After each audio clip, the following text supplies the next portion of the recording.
Selamat sore teman-teman, selamat sore Pak Kasum Muncalama, Pak RT 2 Simanegara, dan bapak-bapak, ibu-ibu yang tidak bisa saya sebutkan satu persatu namanya.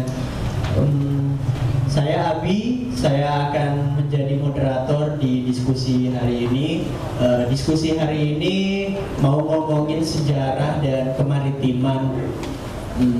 Kita mau melacak bagaimana Ulu Pampang berpengaruh, bersinggungan di era kolonialisme.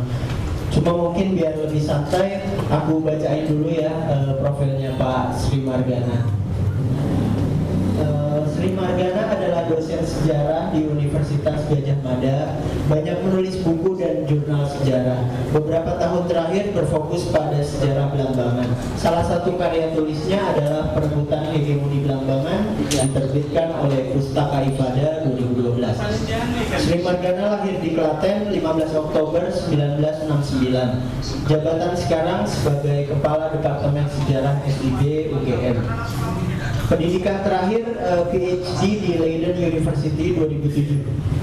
Oke, halo Pak, sehat Pak Margana? Halo, sehat alhamdulillah. Selamat sore teman-teman di Banyuwangi.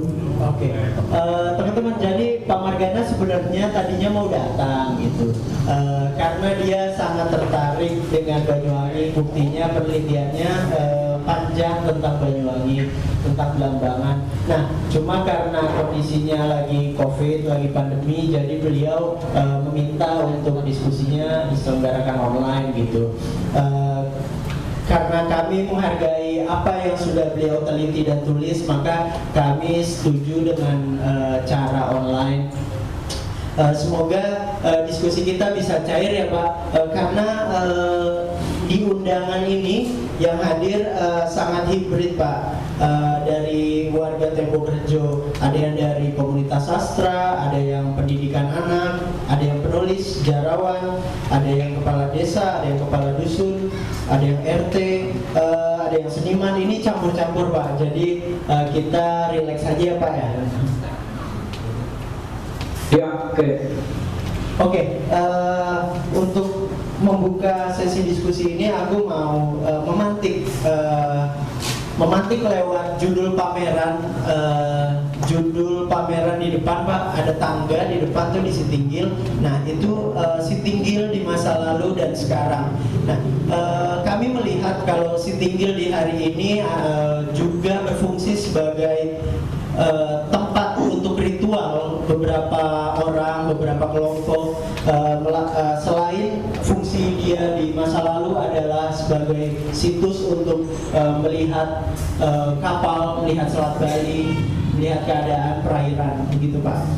Aku ingin memantik diskusi dari situ, bagaimana Sitinggil sekarang sudah memiliki fungsi yang lain dari fungsi sebelumnya.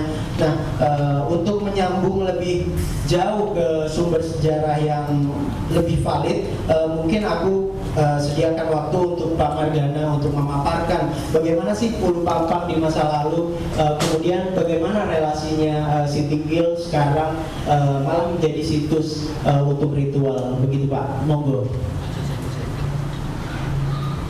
Baik Mas Abi, terima kasih. Selamat sore teman-teman. Saya ingin mengucapkan terima kasih kepada panitia yang sudah meminta saya untuk berbicara pada acara sore hari ini. Untuk saya ditawari untuk mengisi kegiatan ini, saya membaca komik yang menurut saya sangat menarik sekali, karena ini acara yang tidak biasa saya temukan di Banyuwangi. Biasanya teman-teman Banyuwangi kalau membuat diskusi itu ya diskusi aja, tapi ini acara ini dicampur dengan berbagai kegiatan yang sangat menarik sekali dan mengambil konsep yang cukup menarik juga, melibatkan desa, melibatkan masyarakat setempat, melibatkan banyak unsur. Saya tertarik dengan konsep tadi. Nah, sayangnya saya tidak bisa hadir. Saya sangat ingin juga, karena saya sudah lama tidak berbuat. Terakhir tahun lalu sebelum COVID itu saya ke Banyuwangi untuk meneliti rute perjalanan dari Pelabuhan Ulu-Papang sampai ke Macan. Jadi mungkin saya akan memulai peran Pelabuhan Ulu-Papang itu dari periode Macan Putih, ya, dari periodenya Sunan Tawangalun. Jadi ketika sekitar tahun 1690-an, awal itu 1690, itu wilayah Blambangan itu dipimpin oleh Sunan Tawangalun. Ya, pusat kekuasaannya di Macan Putih atau di daerah Kapat sekarang ya. Itu ibu kota kerajaan Blambangan. Sedangkan Tembok Rejo itu adalah nanti ibu kota yang kemudian, ya, setelah Macan Putih itu hancur, nanti Tembok Rejo pernah menjadi juga ibu kota Blambangan di kemudian hari. Dan pada saat Tawangalun memerintah di kerajaan Blambangan, itu Tawangalun memiliki musuh besar. Musuh besarnya itu adalah Untung Suropati. Mengapa Untung Suropati menjadi musuh besar? Jadi setelah Untung Suropati itu membunuh Kapten Tak, jadi utusan Belanda yang diutus ke Mataram pada pertengahan abad ke-17 itu. Kemudian oleh Sunan Amangkurat II, Suropati itu diberi wilayah kekuasaan di daerah Pasuruan. Jadi dia menjadi bupati di Pasuruan atas seizin dari Sunan Amangkurat II. Nah, selama menjadi penguasa di Pasuruan, itu Suropati melakukan ekspansi wilayah. Nah, ekspansi wilayahnya ke arah selatan, ke arah timur terutama. Karena kalau ke barat tidak mungkin, karena dia akan berhadapan dengan Mataram. Nah, otomatis kalau ekspansinya ke selatan dan ke arah timur itu akan berhadapan dengan Blambangan, karena perbatasannya dengan wilayah kerajaan Blambangan. Nah, kerajaan Blambangan pada masa Tawangalun kekuasaannya sampai ke daerah Bintasan Kediri, jadi Lumajang, Malang, itu sebenarnya wilayah-wilayah kekuasaan Tawangalun. Nah, wilayah-wilayah itu satu demi satu ingin dicaplok oleh Suropati. Jadi salah satu yang sudah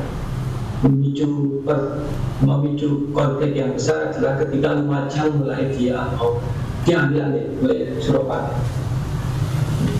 Jika pernah terjadi peperangan, ekspedisi Tawangalun mengirimkan pasukan melawan para pencaplok tanah utusan Suropati, itu pernah terjadi peperangan, tetapi mengalami kekalahan di dalam perang, sehingga Sunan Tawangalun mencoba untuk berkoalisi dengan VOC. Mengapa? Ya karena sama-sama memiliki musuh yang sama. VOC itu juga bermusuhan dengan Suropati. Hingga mereka bekerja sama menjalin hubungan untuk melakukan Suropati, untuk membunuh atau mengusir orang punya Suropati dan berkuasaan Blambangan. Kalau membaca peristiwa ini jangan melihat dalam konteks sekarang ya, sekarang ya nasionalistik gitu ya, juga bisa, karena pada masa itu orang Indonesia belum dipikirkan ya. Jadi jangan melihat nasionalisme atau bukan nasionalisme. Kalau waktu itu nasionalismenya orang Blambangan itu ya nasionalisme Blambangan. Tentunya apa yang akan dilakukan oleh Tawangalun itu langkah yang benar untuk melindungi wilayah, jadi integritas wilayah. Jadi Pak Tawangalun sebagai raja itu berkewajiban untuk mempertahankan kedaulatan wilayahnya yang diambil alih oleh Suropati secara sepihak. sehingga sah-sah saja untuk Tawang-Alun berkolaborasi, beraliansi dengan siapapun. Nah kebetulan VOC itu Belanda itu bermusuhan dengan Suropati, sehingga dia ingin berkoalisi. Namun sayangnya koalisi ini nggak pernah terjadi, karena sebelum koalisi dilaksanakan, kerjasama dilaksanakan, Tawang-Alun sudah keburu meninggal. Tapi yang ingin saya sampaikan di sini adalah untuk membicarakan kerjasama itu, Tawang-Alun sudah berkali-kali mengirimkan putusan ke Belambangan. Nah, dari para utusan komedi yang datang ke Belambangan inilah kemudian banyak ditemukan sumber-sumber atau cerita tentang Tanggul Papa. Jadi orang Belanda itu punya kebiasaan yang memang harus diwajibkan untuk selalu membuat laporan dari kunjungan-kunjungan yang mereka lakukan. Jadi ketika pemerintah VOC di Batavia mengunjungi Belambangan beberapa kali itu, orang-orang yang diutus itu harus membuat laporan-laporan tentang wilayah yang dikunjungi. Jadi hasilnya apa? Hasil kunjungan itu, dan ketemu dengan siapa saja, bagaimana keadaan wilayah itu. Nah itu diceritakan di dalam sumber-sumber VOC, di arsip-arsip. Jadi laporan-laporan yang ditulis orang-orang itu sudah didokumentasikan dan disimpan di Jakarta, di arsip-arsip. Nah arsip-arsip itulah yang saya pakai untuk menulis buku tentang sejarah Belambangan pada masa Susunan Tawang-Alun.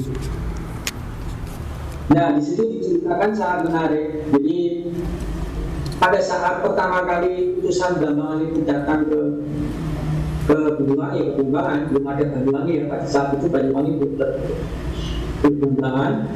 Itu pertama yang didarat itu di daerah Ketapang, di pelabuhan pertama yang ini, atau kapal ini mereka mendarat di daerah Tapang. Nah tapi kemudian para penjemput utusan Belambangan itu mengalami kesulitan karena terlalu jauh jaraknya dengan ibu kota Belambangan, sehingga disarankan agar pada kunjungan-kunjungan berikutnya kalau mau mengunjungi Belambangan itu sebaiknya ke Ulu Pamuk, Puncak. Jadi kalau di dalam sumber-sumber Belanda, nama Ulu Pamuk belum terlalu banyak disebut. Tapi yang dimaksud wilayah yang pelabuhan yang ada di selatan itu pelabuhannya Belambangan itu adalah Ulu Pamuk yang sekarang Puncak. Nah di situ dari gambaran para utusan Belanda yang datang ke Belambangan itu kita mendapat gambaran yang agak lumayan komplit ya, agak lumayan banyak tentang situasi di Belambangan pada masa itu. Jadi raja-raja Belambangan itu banyak memiliki ikatan dagang dengan wilayah-wilayah di sekitar Selat Bali, dengan pedagang dari Bali, dari Madura, kemudian dan juga berbagai etnisitas. Yang paling banyak berdagang di wilayah Belambangan pada saat itu adalah pedagang Cina. Bahkan bandar atau orang yang diserai untuk mengurus bandar di pelabuhan itu adalah orang Cina, walaupun namanya sudah diberi nama Jawa. Jadi orang-orang Cina banyak memiliki pemukiman di wilayah Cambute itu banyak sekali pemukiman. Sekarang mungkin ada Laban Asem, Labanan, itu dulu namanya Laban Cina. Jadi banyak sekali wilayah-wilayah yang atau sekarang disebut pecinan, umumnya terkenal pecinan. Di Blambangan dulu juga ada. Nah, pecinan ini adalah orang-orang Cina ini banyak yang melakukan hubungan dagang dengan, bahkan oleh Tawang Alun banyak dijadikan sebagai orang-orang penting di wilayah kerajaan. Jadi mereka ikut membantu berbagai urusan masalah di kerajaan. Dan di situ juga kita menemukan beberapa pedagang asing Melayu misalnya. Jadi kalau Melayu itu termasuk asing pada masa itu ya. Orang Melayu, orang Bugis, orang Makassar itu banyak juga yang sedang. Dan Pampang ini nanti akan menjadi lebih ramai lagi setelah kerajaan atau setelah ibu kota Blambangan itu berpindah ke wilayah yang sekarang Benberjo. Di sana masih ada situs namanya Tumpang Pipi yang ada Tumpang akhirnya itu Tumpang Songo Pak. Tumpang Songo itu konon juga adalah bekas-bekas dari ibu kota Blambangan yang terakhir yang waktu itu dipimpin oleh Pangeran Pati atau Pangeran. Nah, bahkan pada masa berikutnya Pangeran Agung atau Raja Lampung terakhir atau disebut juga Pangeran Ningrat itu dia memiliki kemampuan berbahasa Cina. Bahkan kadang-kadang digambarkan di dalam sumber-sumber Belanda itu dia sering berpakaian ala Cina. Bisa berbahasa Cina, bisa berpakaian ala Cina, dan partner-partner dagangnya itu orang-orang Cina. Nah, apa sih yang disukai orang-orang Cina di situ? Terutama di situ ada sarang burung di daerah selatan Banyuwangi, di daerah pegunungan Pager dan sebagainya. Untuk Pager, Nusa Barong, di sisi selatan itu banyak sekali ditemukan sarang burung. Nah, itu dikuasai oleh kerajaan. Nah, itu menjadi komoditi yang sangat penting dan sangat disukai oleh para penduduk Cina dan harganya mahal. Kemudian orang-orang Cina ini juga membawa porselen,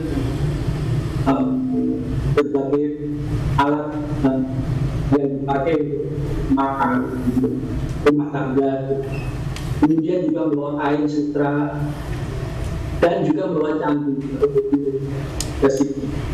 Nah, orang Cina juga keluar itu membawa produk-produk dari selain sarang burung, sebenarnya mereka juga gas. Jadi untuk Pampang memang termasuk pelabuhan yang cukup ramai pada masa. Nah, itu yang mengundang juga yang mengundang perhatian orang-orang Inggris. Orang-orang Inggris pedagang dari Inggris ya ada di markasnya ada di Jambi, di Bengkulu,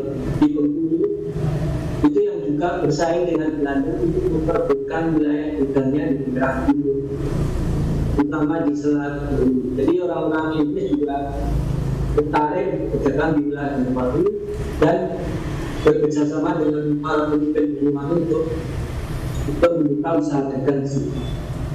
Nah, inilah yang kemudian memicu orang-orang Belanda suka, karena untuk Inggris itu adalah saingan orang Belanda. Sehingga untuk mencegah terjang Inggris yang menggunakan Bali Blambangan itu, orang-orang kompeni melakukan ekspedisi militer untuk mengusut orang-orang Inggris. Nah, itu yang kemudian yang memicu perang besar di wilayah Blambangan, di mana kemudian terjadi perlawanan-perlawanan di wilayah Blambangan. Karena setelah Blambangan dicukupi oleh VOC, oleh kompeni, Inggris berhasil diusir, itu ternyata banyak sekali ketidakadilan kecil. Misalnya namanya dipaksa membangun benteng-benteng. Itu untuk pertama kalinya kemudian tahun 1760-an 1760-an itu orang-orang Belanda mulai membangun benteng di situ. Benteng pertama. Tujuannya untuk mengantisipasi ada serangan dari Inggris. Dan waktu itu dukungan terhadap perlawanan Blambangan itu dilakukan orang Bali. Itulah mengapa sejak PUC datang di situ, maka Selat Bali itu menjadi perhatian orang-orang Belanda. Maka untuk memperhatikan gerak-gerak musuh di sekitar Selat Bali, untuk mengantisipasi datangnya musuh tadi, maka mulai dibangun menara-menara untuk bisa mengamati kedatangan kapal dari Jawa. Nah, dari catatan arsip Belanda, Siti Inggil yang sekarang disebut Siti Inggil atau mana ditunggu, itu merupakan tempat yang paling cocok untuk kemudian dijadikan tempat mengamati datangnya musuh, untuk mengamati pergerakan kapal di Selat Bali. Sehingga Indonesia sempat membangun semacam menara di situ mengamati Selat Bali. Tapi sebelumnya memang tempat itu sudah dipakai oleh para pengusaha penerbangan untuk melakukan hal yang itu. Karena dalam suatu waktu memang sering terjadi peperangan juga antara Bali dan Blambangan, sehingga akhirnya Blambangan juga setelah dilepas dari Mataram itu melepaskan diri juga kemudian dijajah oleh Bali, itu timbulkan di bawah bermasalah, sehingga sebetulnya hubungan antara Bali dan Blambangan itu agak unik. Uniknya apa? Di satu sisi mereka benar juga, di sisi lain juga musuh antara Pawan dan Lampung. Nah, pada masa wilayah ini diduduki di Bali menjadi wilayah pasangan Bali, itu banyak sekali perkawinan antara keluarga bangsawan Blambangan dengan Bali. Tujuannya untuk mengikat persahabatan, untuk mengikat koalisi politik.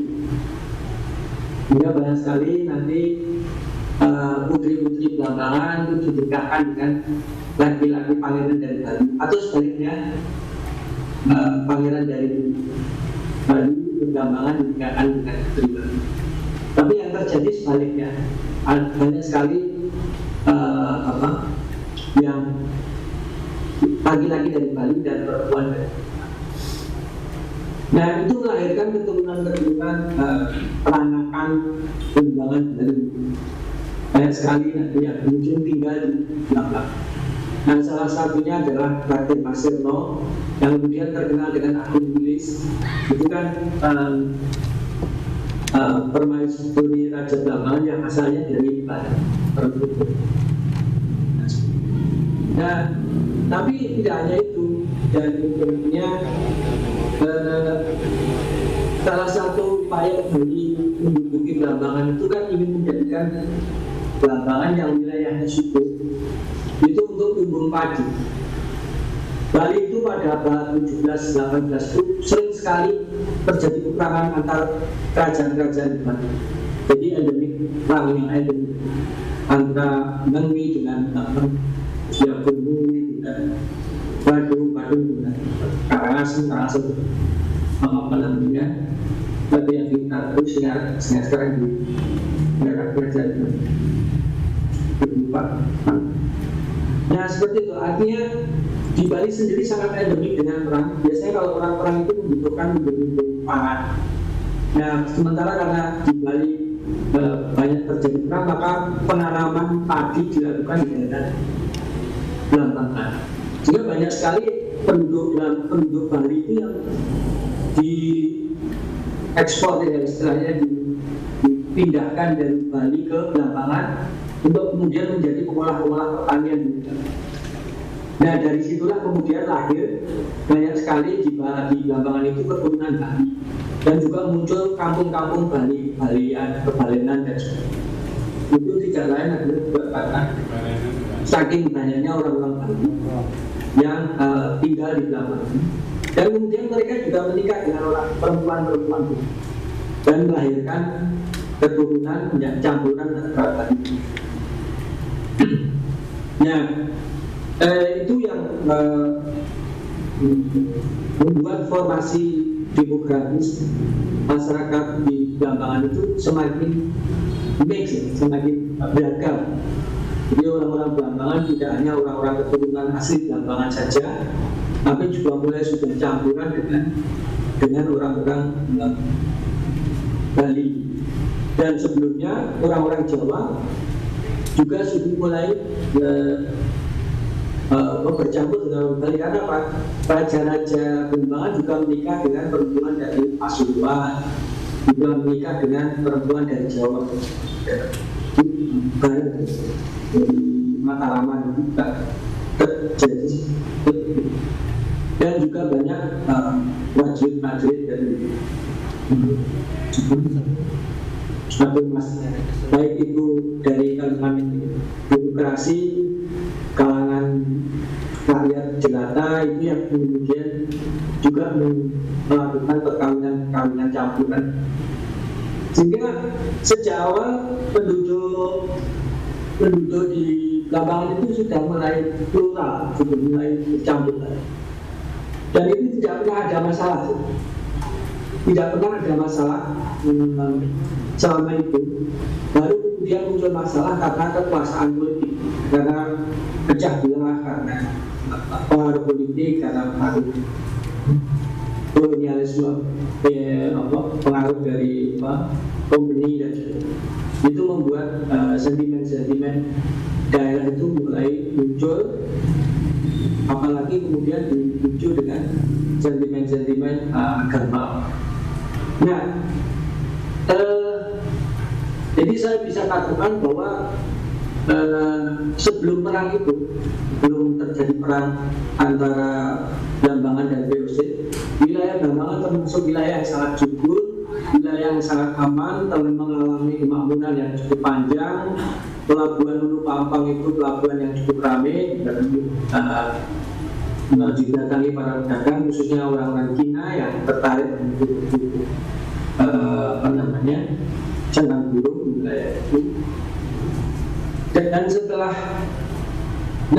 Ulu Pampang mengalami kemunduran yang pesat itu setelah perang. Setelah perang itu banyak sekali terjadi endemi penyakit, wabah penyakit, termasuk bentengnya Belanda yang di Banyualit itu juga dipindahkan ke Banyuwangi yang sekarang, sehingga ibu kota pemerintahan Banyuwangi itu dipindah lebih ke utara yang sekarang menjadi Banyuwangi sekarang. Karena di wilayah ini, karena menjadi ajang dari peperangan, banyak artinya orang-orang yang meninggal karena peperangan itu tergeletak begitu saja di berbagai tempat, itu yang kemudian menimbulkan wabah penyakit yang luar biasa. Dan juga Ulu Pampang mulai menurun karena mulai ditinggalkan para pedagang-pedagang yang berkunjung ke situ sebelumnya. Karena setelah itu VOC itu mengumpulkan semua perdagangan, semua tujuan perdagangan di situ harus menggunakan bendera VOC, harus seizin, harus membayar bandar-bandarnya yang VOC, sehingga orang pedagang-pedagang yang dulu berkunjung ke Ulu Pampang memindahkan alternatif pelabuhannya. Nanti pada tahun 1770-an itu muncul Nusa Badong, Pulau Nusa Badong itu sebagai wilayah semacam pelabuhan alternatif. Jadi pedagang-pedagang dari Mandar, Bugis, Makassar, Bali, Madura dan sebagainya dari Jawa itu yang semula berdagang ke situ kemudian berpindah ke Nusa Badong. Itulah kenapa pada tahun 1770 itu Pusok Barang itu diserang juga oleh kompeni, dihancurkan oleh kompeni. Pelabuhan yang mereka bentuk, komunitas dagang yang baru di sana itu juga diserang, dihancurkan. Karena apa? Karena merugikan kompeni yang ada di Belambangan. Belambangan menjadi sepi, nah, produk-produk perdagangan tidak bergerak, ekonomi tidak bergerak. Karena apa? Karena konsentrasi perdagangan di wilayah Pusok. Nah, itulah yang menyebabkan mengapa Lubang juga makin lama makin surut, dan akhirnya Lubang tidak menjadi lagi pelabuhan internasional atau pelabuhan dagang yang menunjukkan pedagang dari berbagai wilayah, berbagai etnis dan bangsa, tapi kemudian hanya berkembang menjadi pelabuhan nelayan sekarang. Nah, itu yang dinamika yang terjadi di wilayah. Bagaimana dengan di daerah Belambangan? Sama, salah satu persoalan mengapa wilayah Banyuwangi dulu mengalami wilayah yang dianggap paling mundur, paling ekonominya paling rendah waktu itu karena akibatnya itu. Jadi ketika peperangan yang panjang dari tahun 1767 sampai 1774, bahkan sampai 1777, secara sporadik masih terjadi, itu banyak penduduk yang melarikan diri, mengungsi dari Belambangan. Penduduk yang tewas karena perang, juga kan tewas karena waktunya. Jika penduduk Belambangan yang puluhan ribu itu di dalam laporan POC pada masa Tawahalu aja punya prajurit sebenarnya 30.000 prajurit. Itu baru prajurit saja. Artinya kita bisa menghitung betapa berlimpah-limpahnya penduduk banyak sekali. Nah, ratusan ribu penduduk ada itu sampai tinggal sekitar 5.000 sampai 6.000 setelah perang. Itu artinya perang itu membawa bencana yang sangat besar sekali. Sehingga waktu POC berhasil menduduki Belambangan, itu ya bingung mau mengeksploitasi wilayah karena penduduknya sangat jarang. Lalu untuk mengeksploitasi wilayah itu diperlukan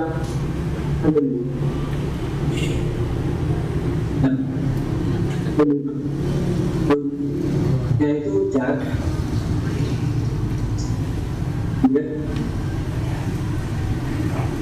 Oke, Pak Margana, koneksi kami agak bermasalah. Itu masalahnya. Nah, menurut data Pusat itu yang pernah saya tulis Halo Pak, harap video kita dimatiin aja biar koneksinya lancar. Lebih dari bukan desa.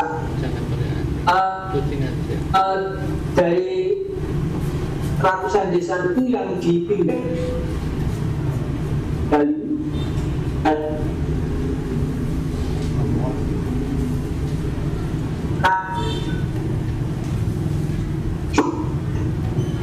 jadi setiap desa itu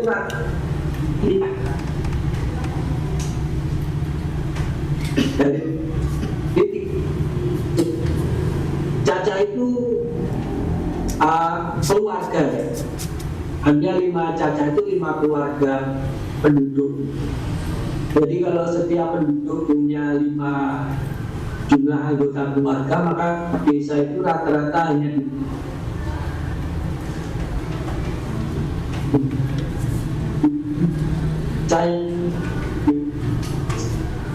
Halo Pak Margana, kayaknya koneksi Pak Margana agak susah nih Pak.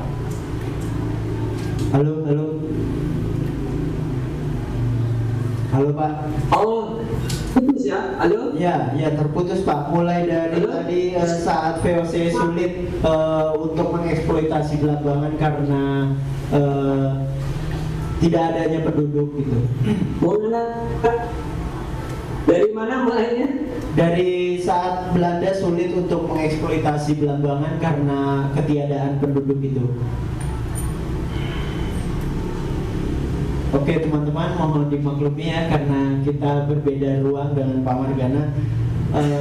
Aku nanti mau tanya-tanya kesaksian Pak Kamituo. Pak Kamituo juga mungkin punya pengalaman dan pembacaan sejarah yang banyak di situs Sitinggil gitu. Sambil menunggu Pak Margana,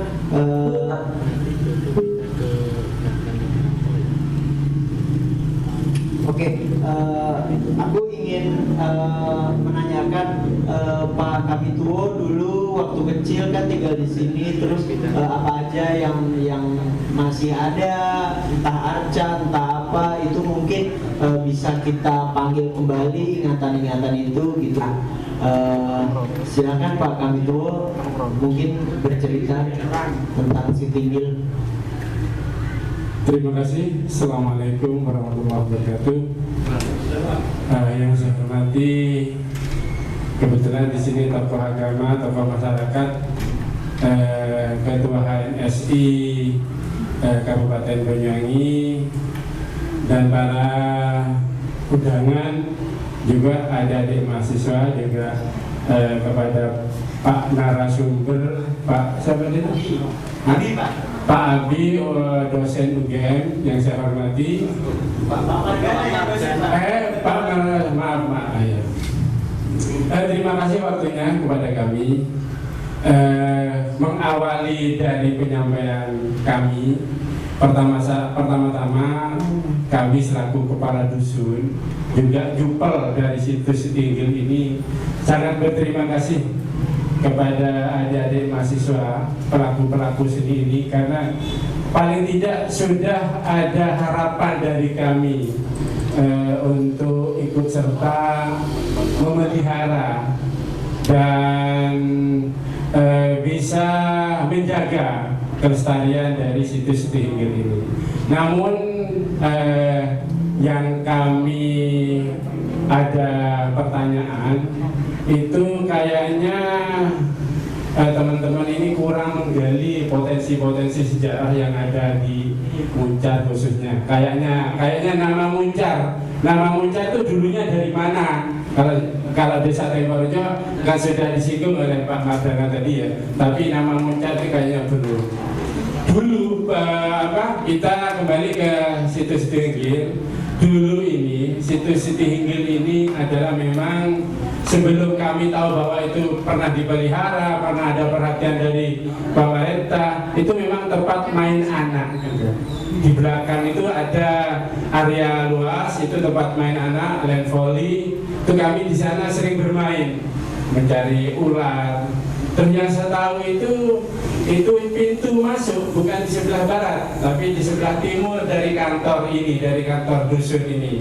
Ini juga kami ingin memberitahu bahwa yang kita ditempati ini dan kebetulan juga kantor kepala dusun Muncar. Kebetulan saat ini saya masih menjabat kepala dusun.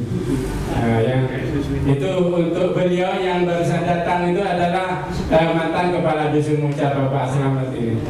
Terima kasih Pak Slamet sudah hadir.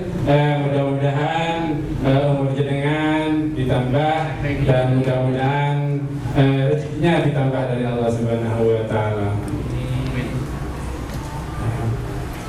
Ya, ini juga saya lupa ini kebetulan nama saya belum sebut, maka kalau tidak diketahui maka tidak sayang gitu. Nama saya adalah Slamet Ariwibowo. Itu sampai saat ini jadi kepala dusun Muncar sekaligus jadi juru pelihara situs Sitinggil. Kebetulan kami juga di bawah pengawasan Dinas Pariwisata dan Kebudayaan. Berkelanjutan dari apa yang saya utarakan, itu dulu di pertigaan dari sebelah kiri kantor dusun ini dulu ada semacam tugu Brawijaya. Itu sekitar tahun 70 ke atas lah. Itu memang di sana ada tugu, tapi kayaknya tidak terpelihara karena masyarakat kita awam, entah gimana. Juga pada saat itu pemerintah juga masih kurang perhatian. Akhirnya karena mungkin ada perluasan jalan akhirnya mungkin dibongkar, itu mungkin ada atau faktor-faktor lain.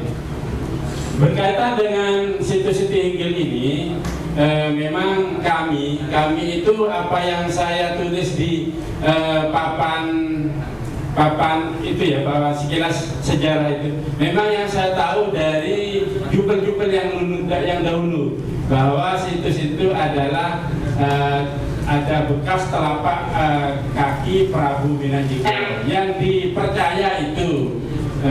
Kebetulan juga dipercaya bahwa tempat ini adalah tempat paling tinggi yang digunakan dulu untuk tempat pemantau, apa yang sama dengan apa yang disampaikan oleh Pak Wardana tadi. Itu memang tempat pendeteksi dari pergerakan perdagangan di wilayah pesisir Muncar, di pelabuhan Muncar. Mungkin tempat menara pemantau itu kayaknya di sini, karena di sini dengan Teluk Pampang atau Ulu Pampang. Yang saya tahu Teluk Pampang, bukan Ulu Pampang. Ulu ya. Pampang, Pak. Ulu Pampang itu kan berdekatan sekali. Gitu. Makanya itu betul apa yang disampaikan Pak Wardana, bahwa memang situs tinggi ini tempat paling tinggi. Tapi yang sekarang sudah kayaknya ada perubahan mindset masyarakat. Jadi si Tinggil ini dibuat untuk tempat ritual. Jadi mungkin ya masyarakat yang anak pelaku-pelaku sejarah dari fakultas kesenian itu memang kalau datang ke situs Tinggil nanti itu menggali tentang sejarah dari situs Tinggil ini. Tapi kalau masyarakat yang awam, masyarakat kebanyakan itu tempat sembahyangan. Itu yang paling event-event yang paling didatangi itu oleh orang-orang Bali itu pas waktu Galungan dan Kuningan. Itu mungkin sekelumit yang saya tahu tentang situs Tinggil. Ya mudah-mudahan kita ini tidak sampai di sini untuk menggali sejarah-sejarah yang terpendam di Muncar, karena kami ini di sini, itu saya kan bukan asli sini sebenarnya, itu pendatang kan dari Pulau Madura. Jadi sampai di sini itu dulu mungkin karena di sini tempat yang paling harapan untuk Masuk Pak. Monggo Pak Kasun dilanjut. Iya. Itu yang saya sampaikan pada kesempatan kali ini. Mungkin itu dulu penyampaian kami, kurang lebihnya mohon maaf. Wabillahi taufiq wal hidayah. Wassalamualaikum warahmatullahi wabarakatuh. Waalaikumsalam. Halo Pak Wardana, masuk. Jadi tadi aku menanyakan Pak Kepala Dusun Muncar Lama, di mana si Tinggil kan masuk ke Dusun Muncar Lama gitu ya Pak. Nah, beliau juga sekaligus juru pelihara situs ini, Pak. Nah, tadi aku menanyakan dulu ada apa sih di sini, kayak di pertigaan dekat situs Tinggil itu dulu ada Tugu Brawijaya, dulu di samping belakang itu ada tempat anak-anak bermain, land volley gitu ya, Pak. Land volley. Nah, tadi Pak Kasun memantik pertanyaan, Pak. Sebenarnya Ulu Pampang sama Teluk Pampang bedanya apa tuh, Pak? Nah, bapaknya diam. Koneksi ya? Oke, koneksi siapa yang ini? Halo, Pak. Halo.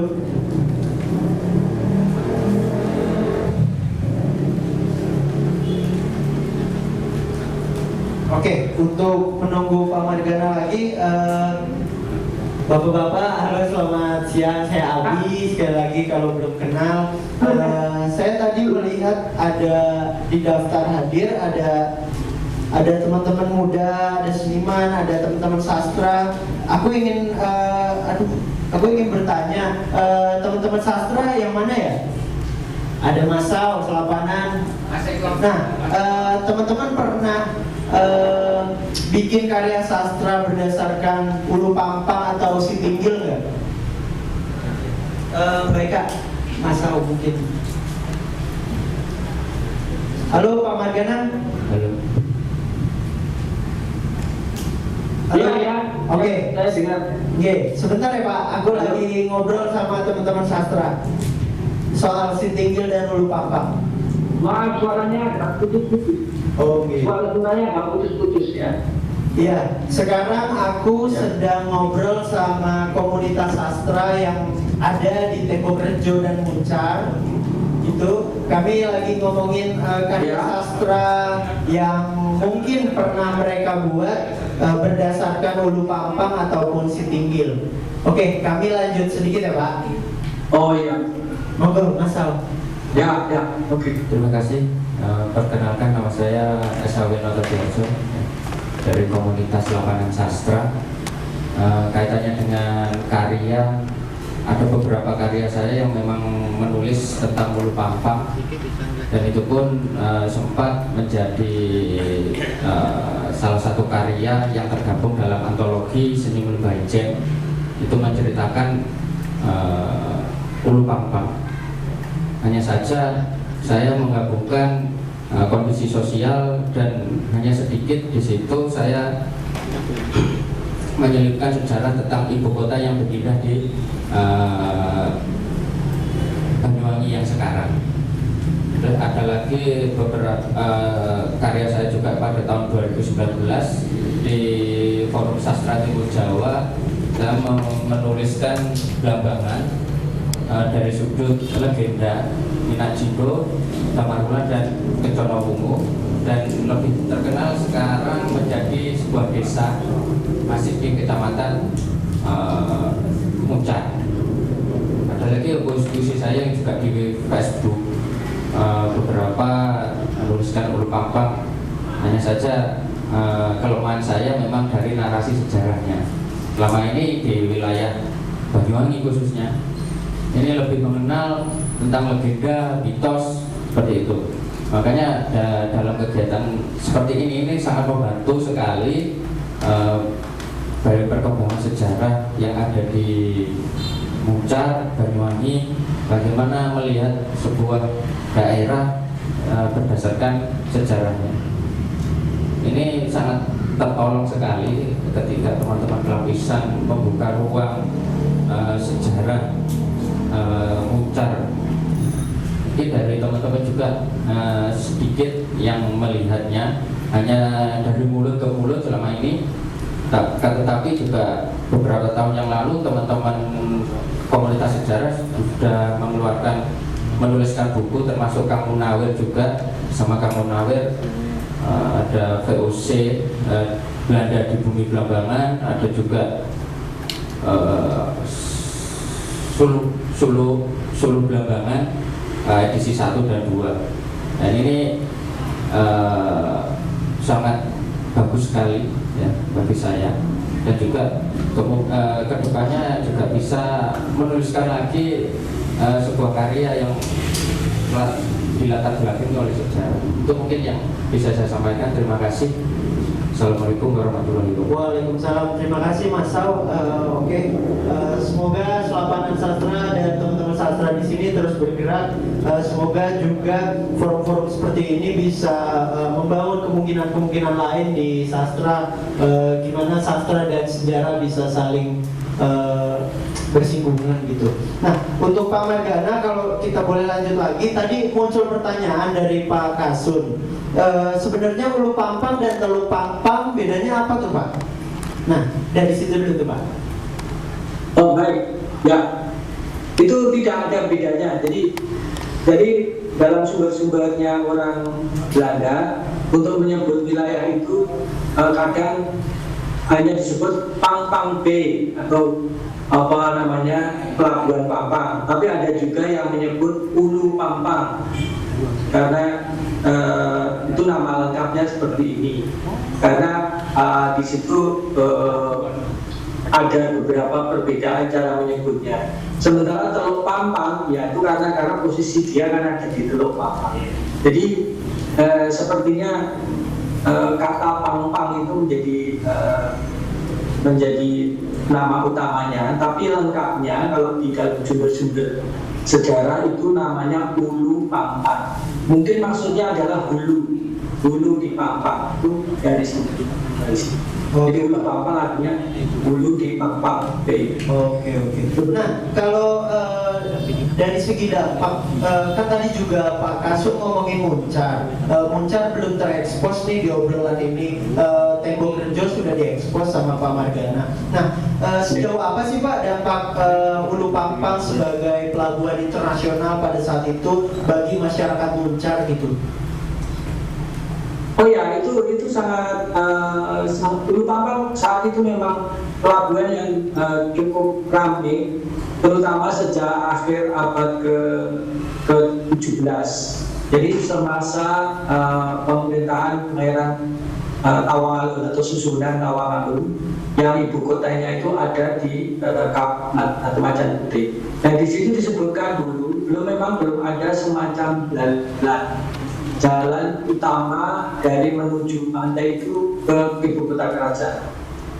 Sehingga yang ditempuh pada saat itu dari ibu kota kerajaan yang ada di Macan Putih itu ke pelabuhan itu ke pantai waktu itu menggunakan aliran sungai Nogoprang. Nah, sungai Nogoprang itu sekarang ada sungai yang menembus antara Kabang itu sampai ke pantai itu. Mengapa disebut Nogoprang? Itu karena ada sungai besar yang kemudian pecah jadi dua, kemudian bertemu menjadi dua sungai yang bertemu menjadi satu. Itu kalau di potret dari negara itu kan seperti naga yang saling melilitkan diri berperang. Itulah kemudian mengapa sungai itu pada masa itu disebut Nogoprang.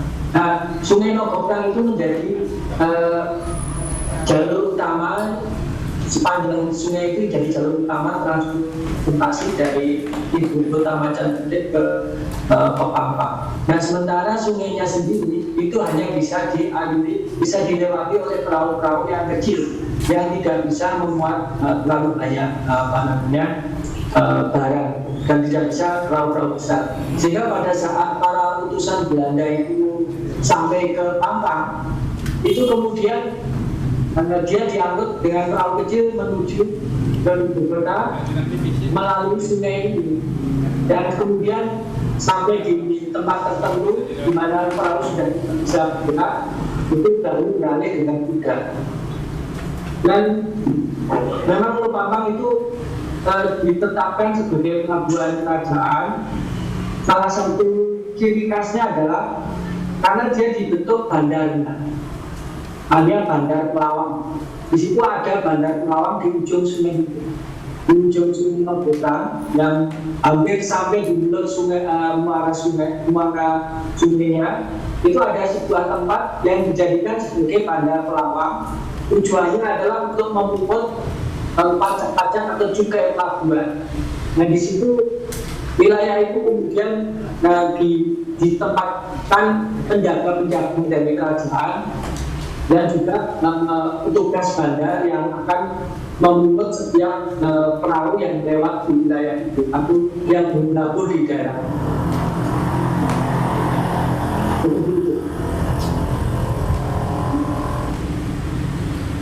Oke Pak, suaranya putus Pak.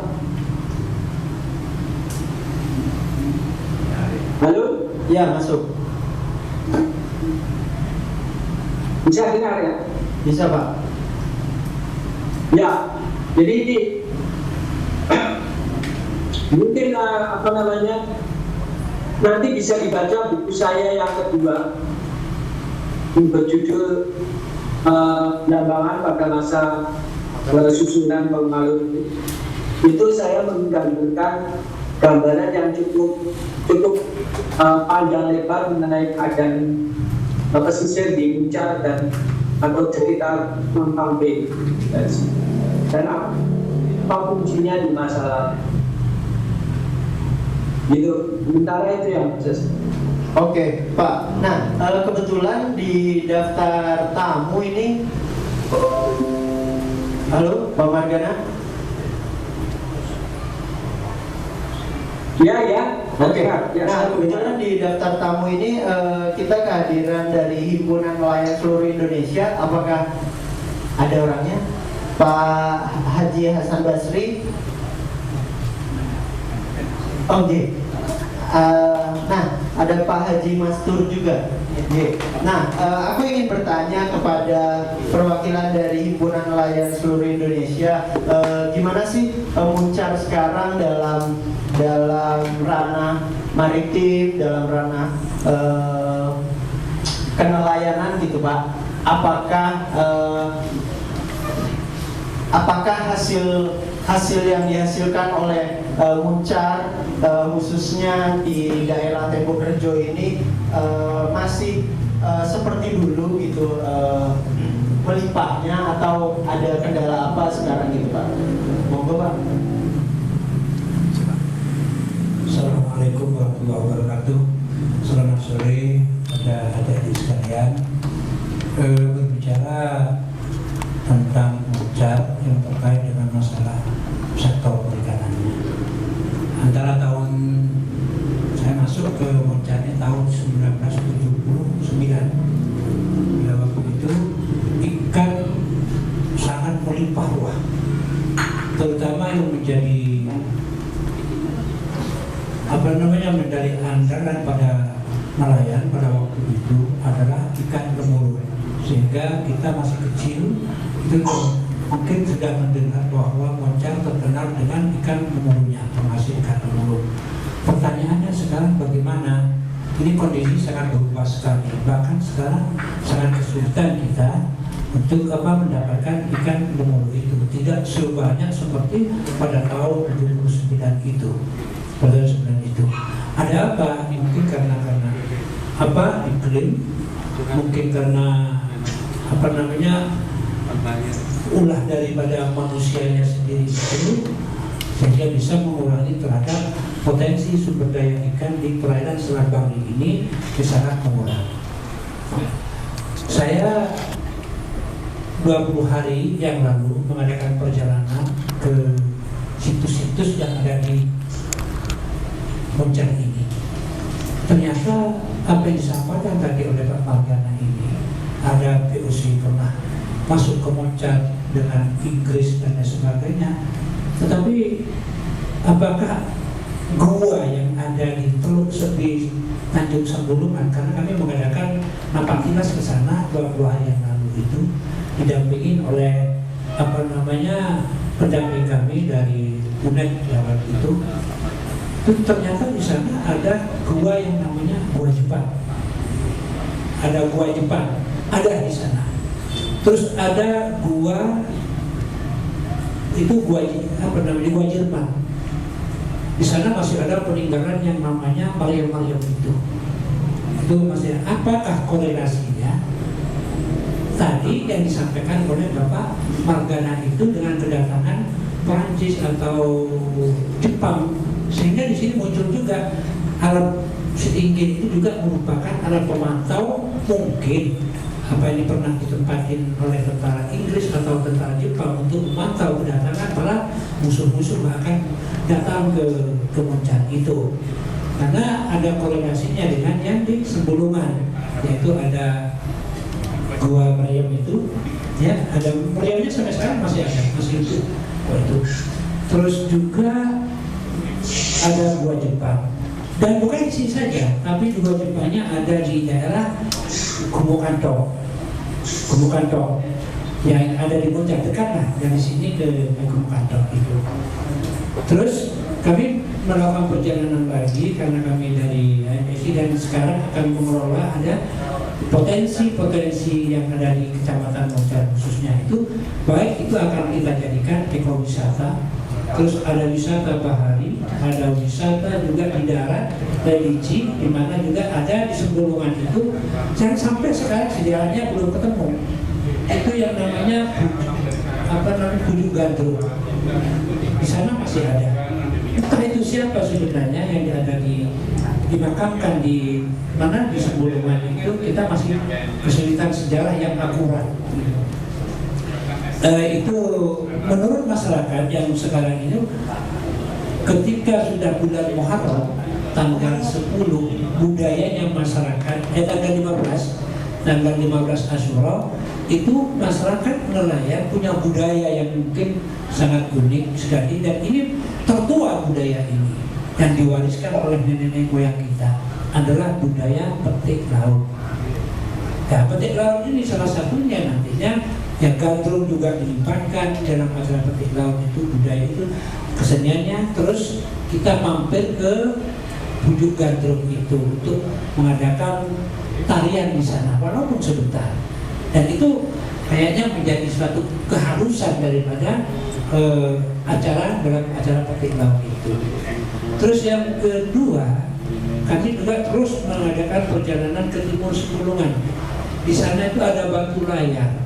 Konon kabarnya itu para tentara dulu, tentara apakah itu tentara Jepang yang ada dari Pulau Bali itu, kalau sudah mau mengadakan penyerangan itu karena ada tangki Inggris dan Jepang, gua Jepang di sana itu, apakah mau menyerang ke sana sehingga serangan itu sampai menembus kepada gunung itu yang sekarang dijadikan namanya adalah batu layar. Kalau malam itu bentuknya seperti layar. Ini ada mengandung sejarah itu, kaitannya mungkin ada dari penyerangan tentara itu. Terus ada batu bantal yang kononnya itu batu bantal di Teluk Sepulungan juga, tepatnya di pinggir tanpa ada penyangga apapun, batunya kayak bantal itu. Konon itu adalah masih merupakan satu peninggalan dari kerajaan Belambangan atau Minyak Jino dan sebagainya. Kami masih belum paham, tapi itu ada sampai sekarang, itu masih ada. Kembali kalau Teluk Pampang tadi itu betul lah. Kalau awalnya adalah Ulu Pampang, mungkin masyarakat nelayan lebih enak menyebut dengan nama Teluk Pampang karena memang letaknya itu rojok menjorok di sebelah Tanjung Sepulungan itu. Terus kita mengadakan perjalanan selain dari sini ada Opak Songo. Di sana itu ada batuan yang sekarang masih ada, yang bolong itu ada. Jadi ada mungkin itu tempat untuk penyanggah dulu untuk tempatnya berdiskusi atau semacam balai lah gitu. Dan di sebelahnya itu ada masih batu-batu peninggalan zaman kuno itu, ada bekas benteng internasional itu. Maka saya juga ingin berharap dari penelitian adik-adik ini bisa mengungkap di mana sesungguhnya dulu kerajaan Belambangan itu yang pernah berjaya itu ada. Itu mungkin yang bisa saya sampaikan. Terima kasih. Assalamualaikum warahmatullahi wabarakatuh. Oke, terima kasih Pak Haji Hasan Basri. Halo Pak Margana. Halo ya. Oke Pak, tadi Pak Hasan Basri banyak menceritakan tentang perjalanannya, banyak menemukan gua di Tanjung Semulungan. Mungkin Bapak mau mengkonfirmasi atau menceritakan apa yang telah Bapak teliti di situ. Monggo Pak.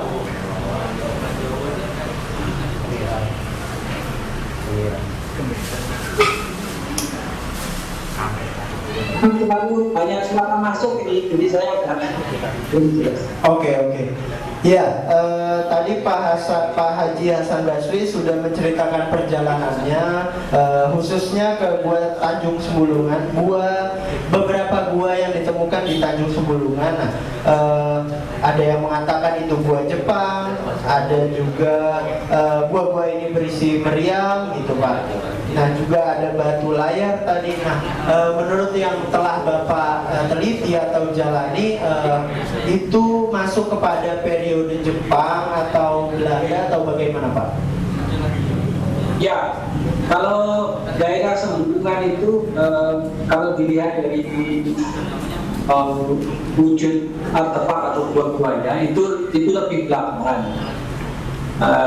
Sepertinya itu sudah masuk pada periode Jepang, ya, periode penjajahan pendudukan Jepang dulu, di mana Jepang melakukan hal yang sama. Sementara untuk periode-periode yang lebih tua tidak pernah ada catatan mengenai tempat-tempat gua-gua atau laporan-laporan tentang pembuatan gua oleh pada masa-masa misalnya pada masa PUC tidak pernah ada. Jadi saya juga yakin kalau dilihat dari wujud artefak atau yang gua-gua yang ditemukan sepertinya itu gua-gua yang lebih besar, kemungkinan besar dari periode Jepang. Oke, bapak-bapak, ibu-ibu ada yang mau nanya lagi nggak ke? Oke. Pak Amirul. Terima kasih. Ini menambahkan kehutanan. Kami ini mungkin agak mengeluh tentang jadi jupel, karena kami ini paling tidak 24 jam kita mengawasi dan memelihara situs di Setinggil ini. Mungkin teman-teman kami jupel-jupel yang lain mungkin begitu, 24 jam kita mengawasi memelihara jupel-jupel yang ada di Kabupaten Banyuwangi.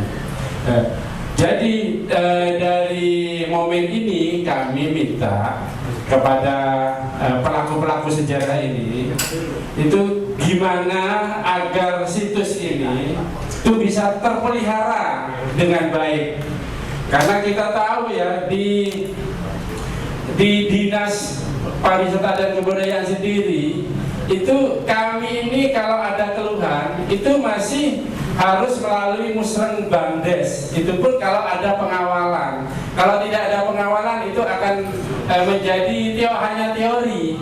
Itu nanti itu yang mengimplementasi, kalau kita itu ada semacam direspon itu ke Dinas PU, Dinas Pekerjaan Umum. Jadi kami minta itu ya situs-situs atau tempat-tempat sejarah itu paling tidak tiap bulan itu orang-orang atau dinas-dinas terkait itu datang, dan kami tidak minta itu beliau langsung harus apa yang kurang itu harus selalu diperbaiki, itu permintaan kami. Terus mengenai jupel sendiri itu kami ini hanya dikasih sesuatu tiap bulan, itu bukan honor tapi insentif. Ini melalui acara ini kami juga ada masukan dari jupel-jupel yang lain. Mohonlah itu harus di semacam di tempat yang wajar, karena itu kalau insentif itu kan hanya semacam pengganti dari uang kebersihan. Mohon itu ditindaklanjuti kalau bisa dari Bapak Wardana, lupa terus aku. Itu mohon itu disampaikan ke Dinas Pariwisata dan Kebudayaan. Jadi kami ini memelihara situs ini bukan hanya semata-mata karena sesuatu, tapi karena ikhlas. Itu dulu, kurang lebihnya mohon maaf. Assalamualaikum warahmatullahi wabarakatuh. Waalaikumsalam warahmatullahi wabarakatuh. Kalau boleh saya usul, boleh Pak. Ya, saya kira begini Pak. Saya kira ada baiknya Bapak sebagai penjaga situs itu secara gamblang itu menyebutkan apa sih di dalam memelihara situs itu, apa ya sebenarnya yang ingin Bapak lakukan itu apa. Misalnya, setiap seminggu sekali saya melakukan itu. Ya, untuk melakukan ini itu saya memerlukan dana sekian. Kemudian itu dibuat semacam anggaran. Jadi untuk melihara situs itu setiap bulannya itu saya melakukan kegiatan-kegiatan ini. Kira-kira saya memerlukan waktu sekian, dengan waktu sekian ini saya memerlukan alat-alat, memerlukan apa saja yang diperlukan. Saya kira kalau itu dilakukan, karena itu jadi lebih konkret. Orang mau memberi honor atau mau memberi insentif itu menjadi lebih gamblang. Karena kalau untuk sepertinya kalau untuk mengajukan diri agar dia diakui sebagai pegawai negeri negara gitu, sebenarnya agak susah. Tapi lebih baik Bapak menyusun semacam kayak anggaran pengeluaran yang dipakai sehari-hari atau setiap bulannya ketika memelihara situs. Sehingga Bapak merasa ya itu kan nggak mudah, memelihara situs itu nggak mudah. Kalau tidak dilakukan dengan ikhlas dan karena kecintaan terhadap lingkungan itu nggak bisa dilakukan. Jadi itu hampir kalau Bapak melakukan itu, sehingga ketika orang mau memberi penghargaan atau memberi imbalan itu juga sudah pas berapa ini. Dan tidak perlu malu-malu, tidak perlu ragu. Saya kira menurut saya.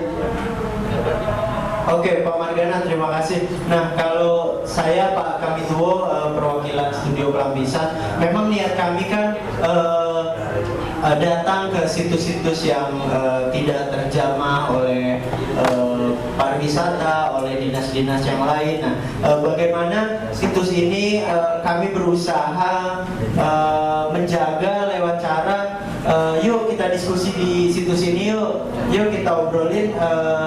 Ada nggak sih sesuatu yang bisa dibikin di sini atau sesuatu yang belum terdata dengan gamblang di sini? Yuk kita bikin. Nantinya kan juga kita bisa bikin kayak di sini kan di Muncar banyak teman-teman komunitas sastra. Nantinya kita bisa bikin pameran puisi di sini. Jadi Sitinggil juga akan ramai, nantinya akan dikenal lagi, dan secara sejarah ataupun secara aktivasi hari ini kami Studio Pelampiasan berharap itu bisa kita lakukan bareng-bareng nantinya ya Mas Sal dan teman-teman. Itu sih dari saya. Tadi dari temannya Mas Sal, siapa namanya, mau bertanya? Pak Margana masih kuat kan ya? Halo Pak. Iya. Oke. Ada yang mau bertanya lagi nih Pak? Silakan. Assalamualaikum warahmatullahi wabarakatuh. Yang terhormat Pak Margana, saya hormati perangkat desa Rejorejo dan tokoh masyarakat dan juga kawan-kawan pegiat sejarah dan sastra.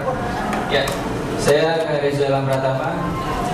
Pak Margana, saya mau bertanya. Saya ini orangnya senang jalan-jalan di tempat-tempat sejarah seperti Lasa, Punden. Ini cukup menarik Pak. Kalau kita diskusi masalah tentang Ulu Kampang, ya, umumnya tentang Blambangan sendiri. Terus tadi dari Pak Haji Hasan Basri menarik sekali. Di Sembulungan bukan hanya ada meriam Pak, ternyata Pak. Setelah saya jalan-jalan bersama teman-teman itu, di atas Sembulungan itu ada sebuah bangunan batu bata merah yang tersusun rapi Pak. Kalau orang-orang spiritual bilang di situ adalah situs Empu Supo. Itu dekatnya menara tsunami Pak. Itu di Sembulungan.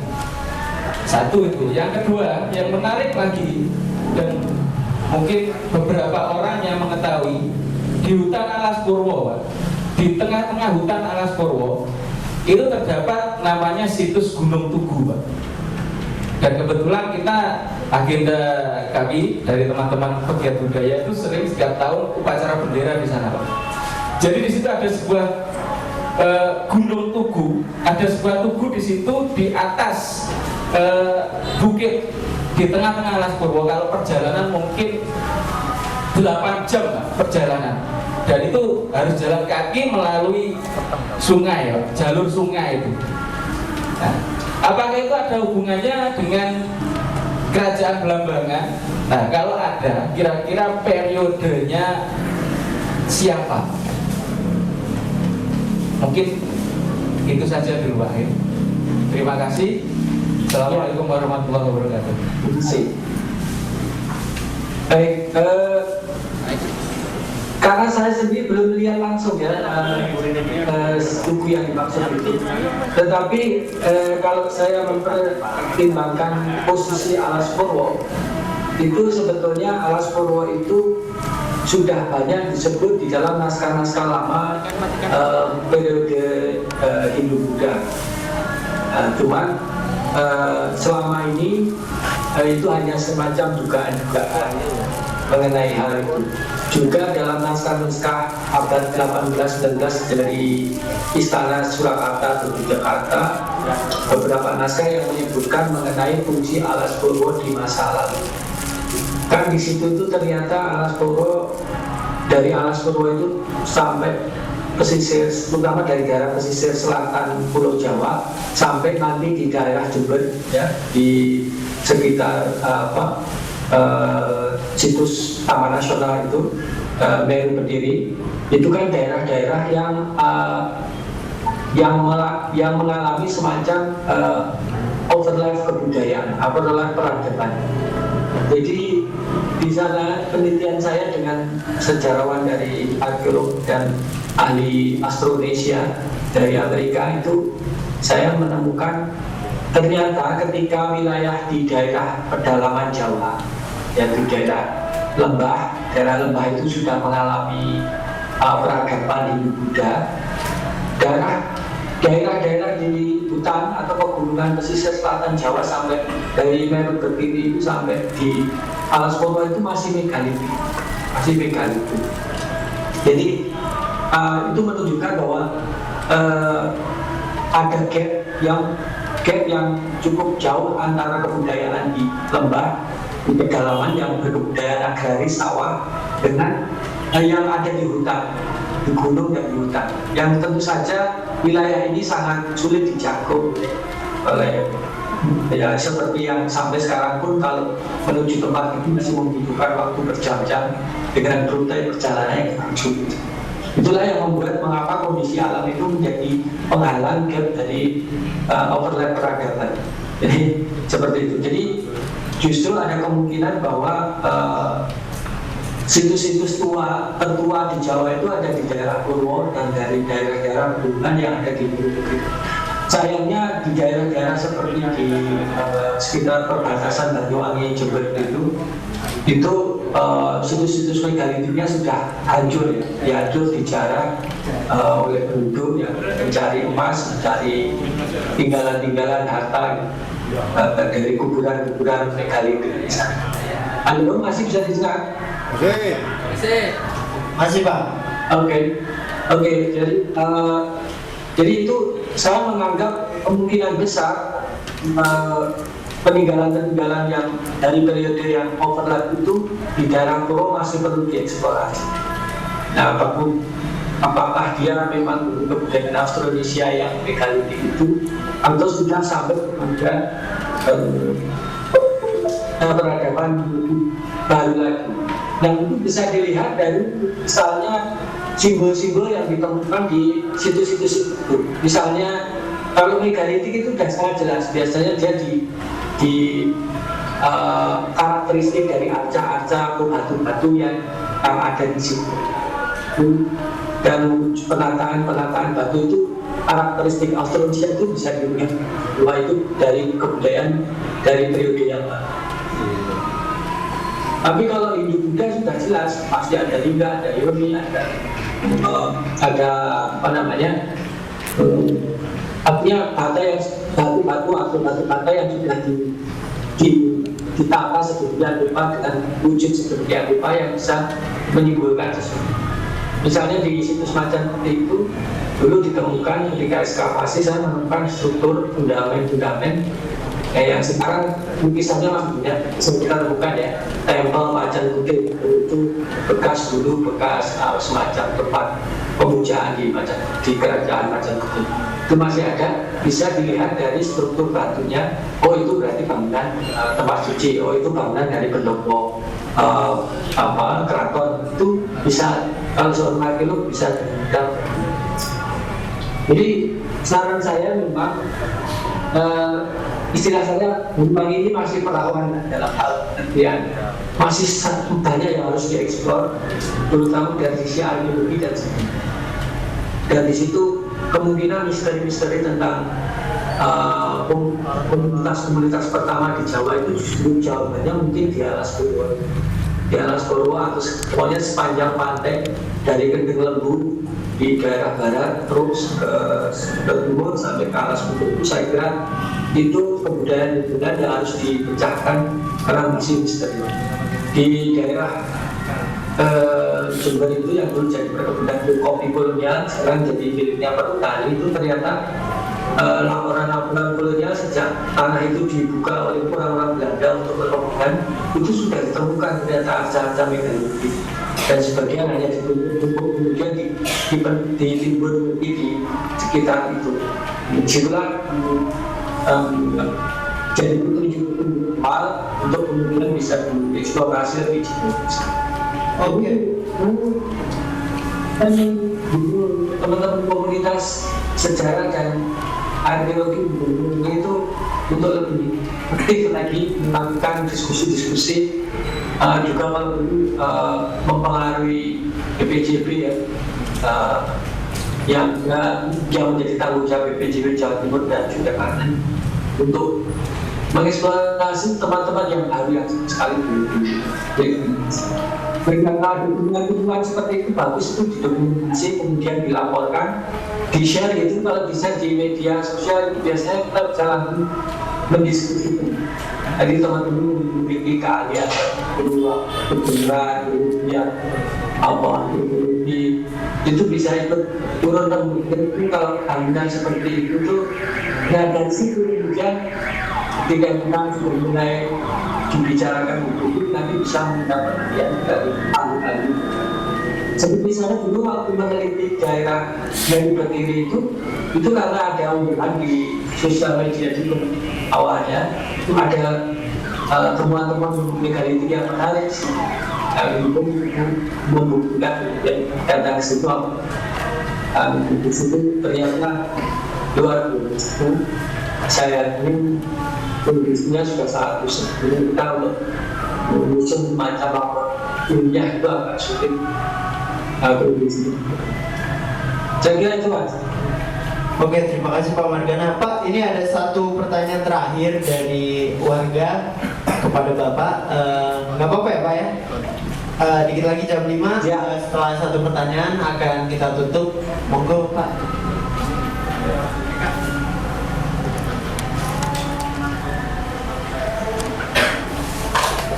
Bapak-bapak yang hadir di sini semuanya, beserta Pak Margono yang saya hormati. Assalamualaikum warahmatullahi wabarakatuh. Baik, perkenalkan nama saya Pak Genjong. Rumah saya dari sini ini sekitar 2,5 kilo ke barat. Begini Pak, sebenarnya di Muncak ini, terutama di Desa Tembokrejo, banyak situs sejarah. Antara lain Setinggil, kemudian Ombak Songo, ada lagi Balai Kambang, ada lagi Gumuk Sepur, ada lagi Gumuk Linding. Yang akan saya ungkap, yang pertama adalah Gumuk Linding.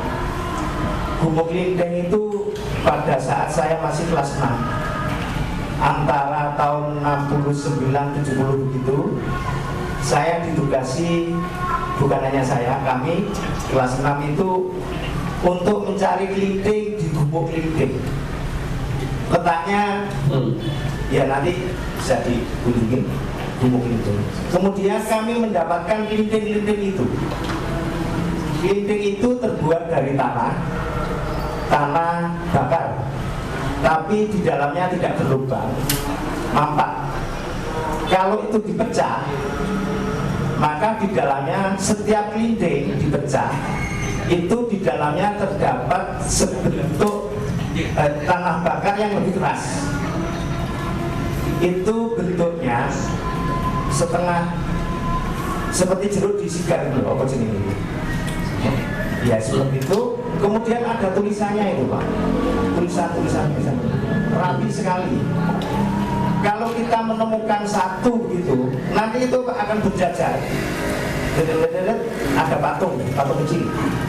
Terus rebutan sudah, karena anak-anak yang rebutan. Nah, kemudian bentuknya seperti manggis, tapi tidak ada gantilannya.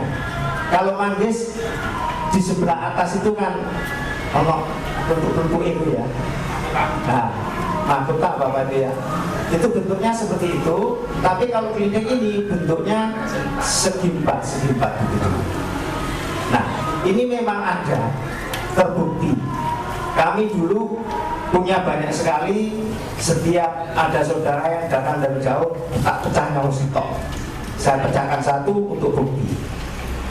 Ternyata beberapa kelinting itu ada di Museum Surabaya, Museum Tangkulan.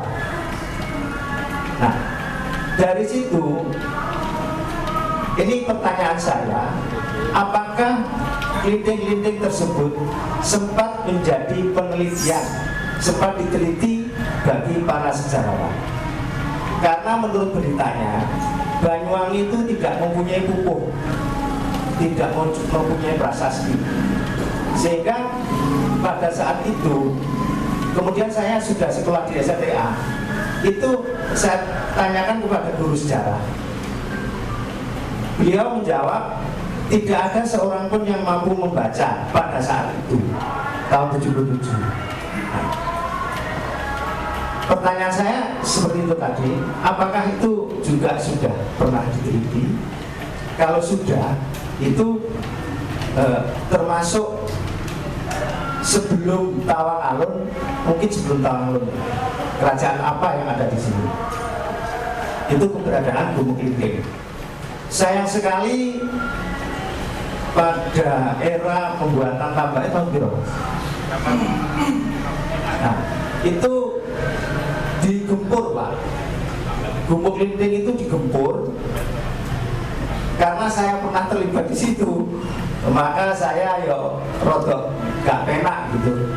Kemudian saya lakukan protes, tapi pribadi kepada pemborong yang borong itu. Kata dia, itu adalah bangunan Jepang. Loh, saya memperlihatkan itu bukan bangunan Jepang. Terbukti bahwa di sebelah timur itu di dalam gumuk itu terdapat sumur, Pak. Sumur dari semen. Dari itu semen. Gitu. Tapi di sebelah barat dia mengakui banyak manik-manik. Jadi tinggal manik-manik berhamburan ketika dibongkar. Nah, ini sayang sekali begini, Nun Sewu ya. Ini mungkin generasi muda ini sudah berkewajiban untuk melangkah lebih jauh. Sayang sekali pada saat itu Gumuk Linting ini belum dibeli oleh pemerintah, sehingga yang punya tanah itu leluasa untuk menjual apa ini, untuk apa begitu kan. Demikian Gumuk Linting. Kemudian ada situs juga satu lagi, Gumuk Sepur, Pak. Gumuk Sepur itu secara fisik seperti tembok Cina itu, tetapi bangunannya tidak setinggi tembok Cina. Itu sekitar dataran atasnya itu sekitar 3 meteran lah. Itu meleret dari Blambangan. Yang saya ketahui itu muncul terus tidak ada, muncul tidak ada. Nah, itu melingkup sampai ke Opak Songo yang disampaikan tadi. Nah, kemudian bukti-buktinya bahwa itu dibangun dengan batu merah yang luas batu merahnya itu mungkin 3 atau 2 kali luas batu merah sekarang. Juga amat disayangkan bahwa itu belum juga dibeli oleh pemerintah. Akhirnya banyak para petani untuk batu merah atau apa ini, sehingga sekarang itu tinggal beberapa yang muncul di jalur itu. Ya. Apa sudah habis waktu ini? Nah, di jalur itu, Pak, jalur Gumuk Sepur itu sering ditemukan keris di dalam meding. Kemudian arca-arca dari batu tanah bakar. Lalu ada pernah ditemukan bokor yang isinya itu beberapa butir emas. Ditalang emas, Mas, ya, ditalang emas. Ketika membuat talang, yaitu aliran air sungai, nah itu ditemukan itu, kemudian sekarang dinamakan talang emas. ada lagi satu, yaitu Balai Kambang. Balai Kambang itu ada di Belambangan yang dulu di situ seperti bangunannya seperti pendopo gitu. Terus di atas bukit, di situ juga ada arca-arca.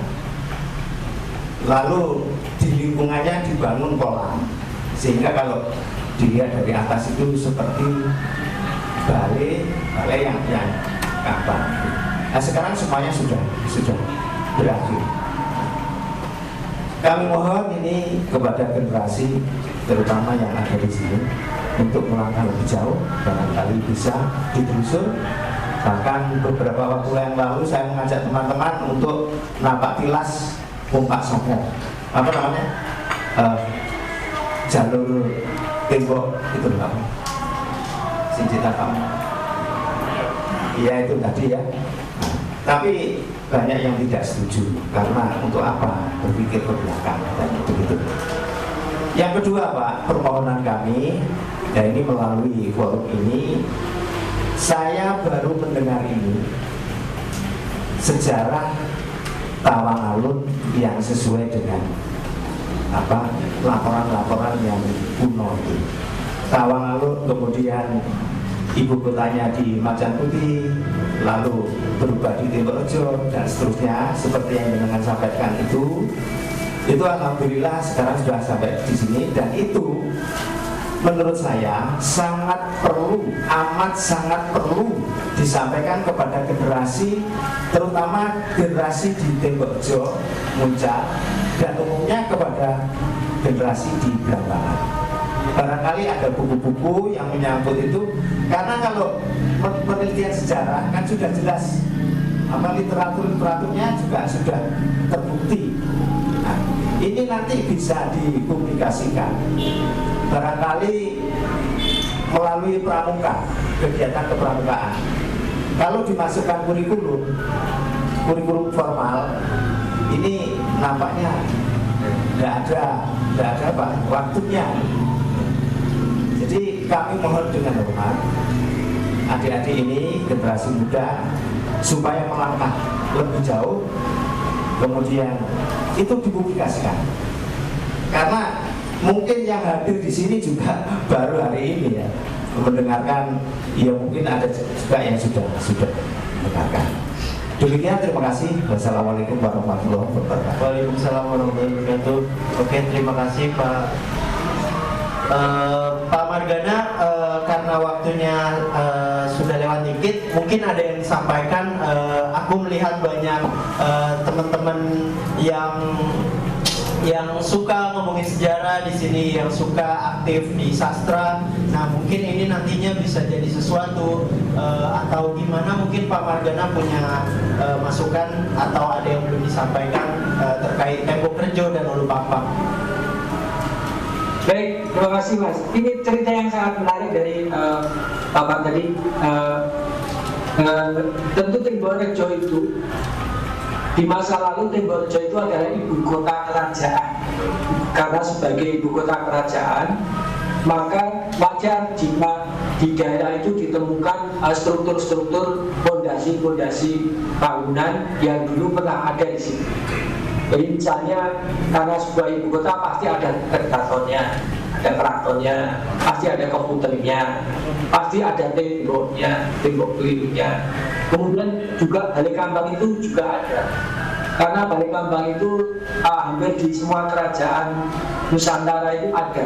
Jadi semacam bangunan yang berada di tengah kolam, yang fungsinya dipakai untuk meditasi atau berdoa. Termasuk di Keraton Jogja sekarang ada, Keraton Mataram ada, di Kartosundo juga ada. Bangunan Balai Kambang itu umum ditemukan di kerajaan-kerajaan di Jawa, di Majapahit juga ada. Jadi wajar jika di daerah itu mungkin nanti masih akan ditemukan bangunan-bangunan yang lain di bawah sana karena yang tersisa kan tinggal yang ada di struktur fondamennya itu yang di permukaan sudah. Dan dulu Balai Arkeologi pernah melakukan penelitian di daerah itu, cuman laporannya belum lengkap. Yang jelas di situ sudah ditemukan keseluruhan tembok dinding keraton yang luasnya sekian kilometer, sekian kilometer persegi, itu cukup besar itu.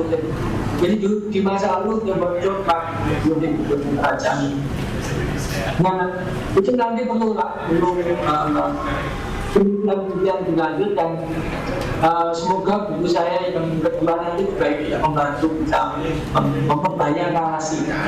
Buat teman-teman komunitas dari komunitas apa saja, saya kira faktor narasi itu sangat penting, termasuk misalnya Sittinghil sekarang. Sittinghil ini saya kira akan bisa ramai, akan banyak dikunjungi oleh masyarakat pecinta pewisata maupun ilmu, jika di Sittinghil ini dilengkapi dengan narasi yang lebih komplit, cerita yang lebih komplit.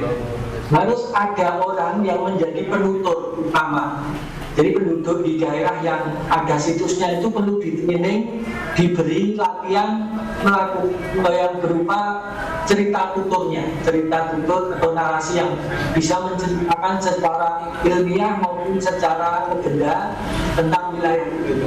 Jadi anak-anak muda di daerah Timur Bejo, di daerah Sittinghil itu ada baiknya mereka memahami wilayahnya sendiri, memperkaya narasi itu, kemudian disebarkan di sosial media, di media-media mainstream dan sebagainya, dibikin feature, dibikin video dan sebagainya.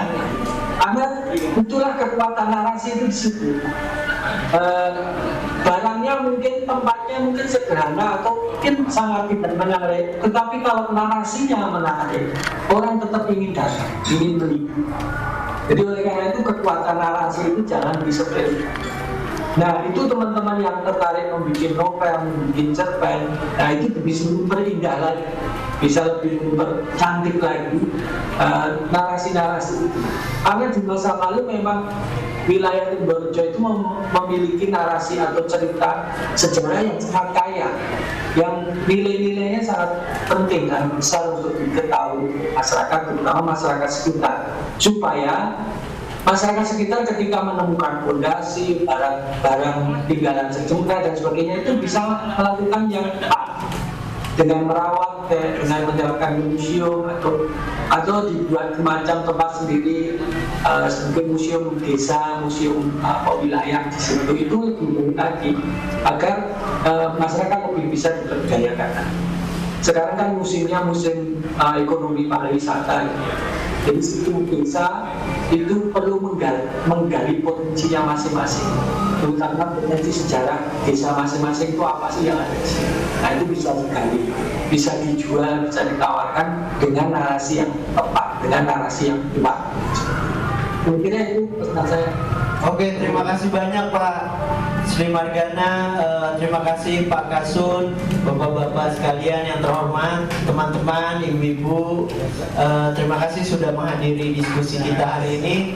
Oh ya, sekedar informasi, di Sittinghil akan diteruskan pameran dari hari ini sampai tanggal 13. Ini ada pameran Kulo Nuwun, kami menamakan ini karena pameran ini adalah upaya kami sebagai pintu masuk keseluruhan program kami di desa-desa lain gitu. Jadi dengan melihat pameran ini teman-teman juga bisa paling enggak terbayang gitu di desa-desa lain ada apa ya, di desa-desa lain akan terkait narasi apa gitu, terkait kolonialisme dan Ulu Pampang gitu. Juga besok tanggal 2 pameran ini akan dimeriahkan oleh Lalare Orkestra. Mereka adalah akademi yang terdiri dari anak-anak, siswa-siswanya. Mereka akan tampil musik tradisi, mereka akan melakukan musik dengan konsep musik kamar gitu. Ada di atas, di gazebo, ada di depan pintu, ada di sini. Jadi bapak-bapak, ibu-ibu yang besok mau hadir pukul 19.00 sampai 20.00, monggo. Untuk warga lain yang mau lihat pameran boleh di Woro-Woro, mungkin mereka mau selfie, mau foto-foto di sini, dan bisa jadi aku dan komunitas berharap gerakan ini bisa terus terus kita lakukan gitu, diskusi ataupun bikin apa, sastra ataupun penelitian sejarah, mungkin kita bisa wacanakan bareng-bareng yang nantinya Sintinggil bisa hidup terus, Pak, ya. Mengenai buku tadi dari Pak Margana, untuk apa ya, bagaimana kita dapatkan? Oh, oke, Pak, ada yang nanya untuk mengakses buku Pak Margana kemana lewatnya, Pak? Nah, kebetulan bukunya itu sudah habis dijual, dan ini akan diterbitkan kembali segera. Jadi nanti setelah diterbitkan kembali, kita akan, insya Allah semoga nanti bisa meluncurkan bukunya itu di Banyuwangi lagi. Oke, amin. Oke, terima kasih banyak Bapak-bapak, Pak Margana, teman-teman sekalian. Kita akhiri acara ini. Wassalamualaikum warahmatullahi wabarakatuh. Selamat sore dan terima kasih.